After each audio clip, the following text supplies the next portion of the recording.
What's up, guys? So this video is rather interesting. There has been a lot of stuff going over on the Brazilian side that you might not actually be aware of, and you can pretty much relate it to our experiences 2 months ago with the whole Oasis drama on our side. I'm not saying this drama is going to directly link with our version. Personally, I would want to avoid, having the same kind of riots in the forums that we had 2 months ago and not really kill the game any further than we already did. But just to go over a bunch of stuff. So before I go into what's going on in Brazil, I should backtrack. So around, I think, October to November was when I found out and made a video saying, oh, China is implementing a law that will have companies show off the RNG and drop rates just because it is considered gambling. You're basically risking your money to try and profit, or in a sense get something that has a set value. So, recently, or actually this was an article from PC Gamer back in December, so I guess it might have been around that time period where I did to briefly talk about this on the video, and it's just pretty much showing how they will make these necessary steps. The most important point is 2.6, which is basically saying all game publishers must talk about, they must give detailed information and give the drop rates, like they said, drawn or forged probability of all virtual items or services that can't be drawn or forged on the official website or a dedicated drop probability webpage of the game. And then 2.7 says they must also keep a record for more than 90 days as far as random draw results. And it's pretty much governmental stuff that they have to go through. So China is making a regulation for this, and a lot of these companies are pretty much based in China and headquartered over there. So they have no choice but to comply, or they're going to face legal actions. Now, recently, it actually came into effect. So it was around, I think it was May 1st, and the image before this showed that May 1st, from December all the way to May 1st, it's finally been implemented. Laws do take time, it's a lot of legal processing to go through. Blizzard, I'm not comparing Blizzard to Oasis games. Obviously, Blizzard has really high-end games and doesn't really mess around with any sort of browser games when it comes to this. But, they stepped up and ended up doing their rates because they had to. They wanted to get it over and done with. So, pretty much this leads to all these kind of browser games. They will have to spread the rates. They can't go ahead and hide them no more. Which is good for us because, if you're going to spend money, you want to know what your chances are and how much do you need to go for to obtain something.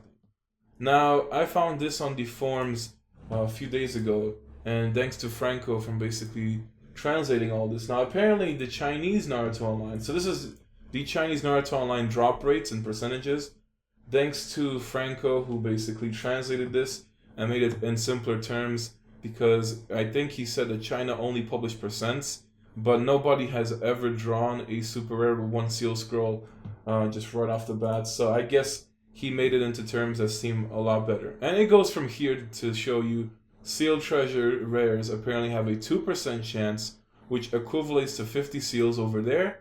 Those are also the pretty much ninjas that you can pull for.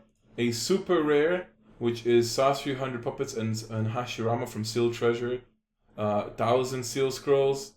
Fragments, Naruto 9-tail chakra fragments, 3,030 seal scrolls, because it's like you're getting one frag at a time. 0.033% drop rate.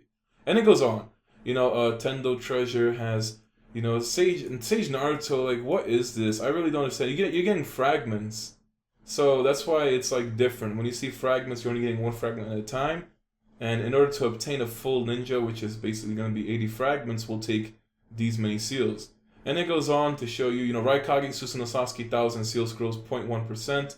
Susanoo Itachi, same deal. Jinchuriki 1 Roshi, 0.5%, 200 seals. Han, 200 seals. Then you have their reanimated treasures, which are split. They have themselves Gengetsu Hozuki and Rasa, in two different treasures. 66 scrolls each, which is, a lot cheaper than what we have. But like I said, these are the Chinese rates. You do need to realize China is 3 years ahead of us. So we can't exactly expect the same kind of generosity and, I guess, level of the game. Then you also have, the Raikage, third Raikage treasure, the Cloud Ninja treasure, 185 seals for him. Kurama treasure, which a lot of people have been asking for. Hashirama Edo Tensei, You know, same percentage as everybody else with the fragments. So all the fragments will take around 3,030 seal scrolls on the Chinese side. This could be different from our version. Like I said, we can't exactly compare it.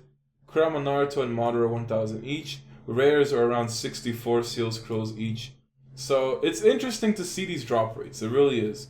It's something that, you know, we really always speculated. And, you know, we were pretty close with the estimates. At least our version is different from China. So we probably have lower rates than they do. So it's much harder for us to get stuff compared to them. But yeah, we were pretty close in that sense. And then they also have summons. Apparently, you get a golden summon, which is around 59 scrolls, which I believe. You know, 59 scrolls is very believable. But what caught me off guard is the Kirin and King of Hell at the bottom. Now, I know the image is kind of small. I apologize for that. I will have a link to the image or just to the forum post so you can read into this into the description. It's around 2,000 seal scrolls to get either a Kirin or a King of Hell. Or not seal scrolls, sorry. 2,000 summoning scrolls, which is ridiculous. I honestly thought it would have been 1,000, you know, because I have done either 800 to 900, and I was really worried about, you know, what if I free draw a King of Hell really soon, because I put my points into it. But seeing that he is around 2,000, you know, seals onto, you know, the Chinese side, it just makes me think like, damn, I am pretty much still another 1,100 away from getting that. And that's even if the rates are exactly the same, which they probably aren't. And I know a few months ago, or maybe like a few weeks ago, man, it was months because it was before Origiri took the break. The only time I ever seen Origiri say anything was when he, you know, pretty much free drawed King of Hell. So it makes me seem that he must have gotten pretty close to these 2,000 summoning scrolls just to go ahead and get him. So these are the percentages from the Chinese side, waiting to see what the global rates are, but it pretty much leads into the next thing. So the Brazilian side, which, to give you guys some kind of backstory and information, the Brazilian side ended up they came out 1 month before the global version. So when we came out in July, it came out June. And people would basically go to Brazil, get some, you know, experience for the game, then head over to the global version and pretty much had a better understanding of things. When global came out, I can say, you know, I personally spoke to Baku, and, you know, he changed his name from Baku to Ninlin.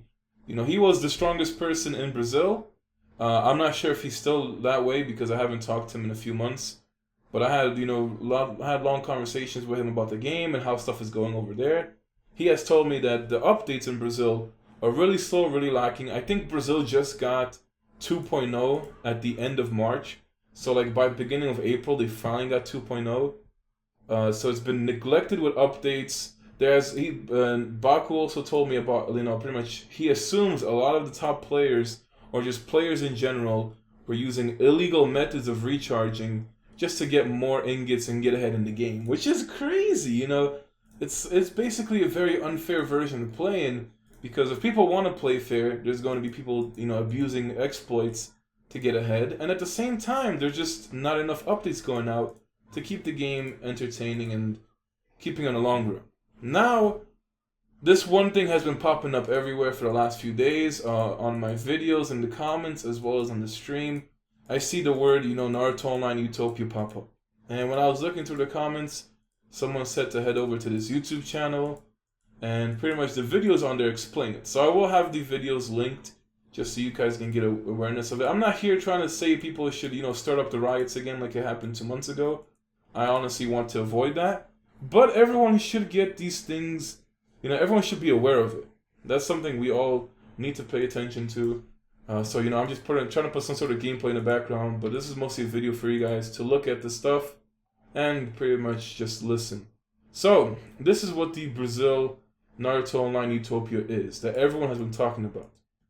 Now, a few days ago, pretty much Brazilian hacker hacked into a Oasis admin from the Brazil side and had access into the, you know, admin panel. And looking into the admin panel, it basically showed very sensitive information about how the game works. You know, the most controversial stuff definitely had to be seeing ninjas with drop rates of 0%, And it goes on from there. And like I said, these videos are pretty much mostly in Brazil, in Portuguese. So there's not much English. You're really not going to understand it. But just looking at the information and stuff that was shown in the videos, you'll get a rather good, good sense of information, I guess. And I can say that it wasn't really anything new. It didn't surprise me as it should have. But to see proof like that, and just see what everybody was talking about and what was shown in the videos is really crazy. On top of that, he did have to re-upload the video because the first part got taken down, and then he uploaded the second part recently just to pretty much add on to that. So it's just some crazy stuff. I'll have a link to everything I basically talk about in this video in the description for you guys just to check it out for yourself. It's just crazy to see that sort of proof. And to basically summarize what has been said. Now, the first post pretty much shows you that, okay, if you want to find out what's going on, head into this YouTube channel. It shows you what you need to know. Then we have ourselves the second part, which basically talks about what was shown, what to be made aware of. Like I said, it is what was going on the Portuguese side of the game. And you can only assume that everything is very similar between us because it's still the same game, just different host same host but different language. So it'll be a different team and management and all this kind of stuff. But basically, it showed a lot of really low rates for rare ninjas, and some rare ninjas didn't even have rates, making it pretty much impossible to be obtained. And then you also had yourself another thing where it also talked about the illegal recharge system, and it was like showing off some players and stuff like that. You really just have to go into the videos and get yourself a look, because there is just too much to go into. And like I said, it is in Portuguese. There wasn't too much stuff in English. There was a few things translated from Chinese to English, but otherwise you're gonna have to just go through that yourself and get a better understanding. So I just wanted to bring you guys awareness to this matter because it's been popping up everywhere.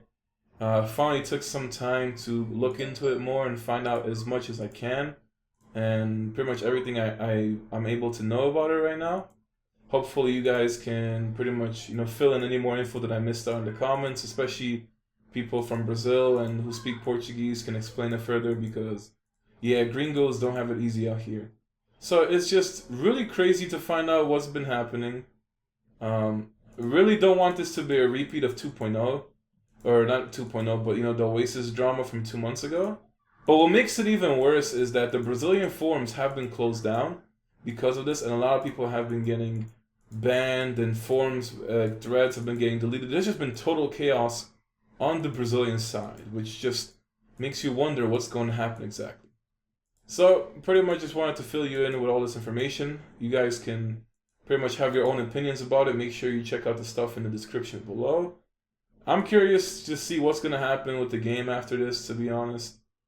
I can say that it's probably not going to be good, but I'm really hoping there's no more of the Oasis drama that happened 2 months ago. Personally, I can say it just sucks. I always knew that being unlucky and all this kind of stuff, I knew it was really hard to get stuff, but when you keep getting more and more proof of just showing things that you're unable to get it in the first place, it really just hurts. So I guess that's just something that, it just really sucks to see. But that's just the truth about it.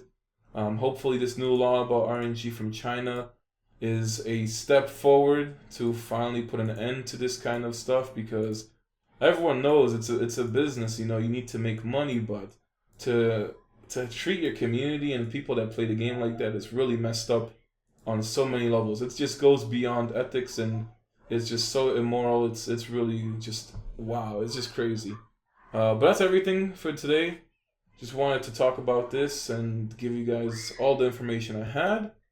Hopefully you guys found this useful, and I'll catch you guys next time.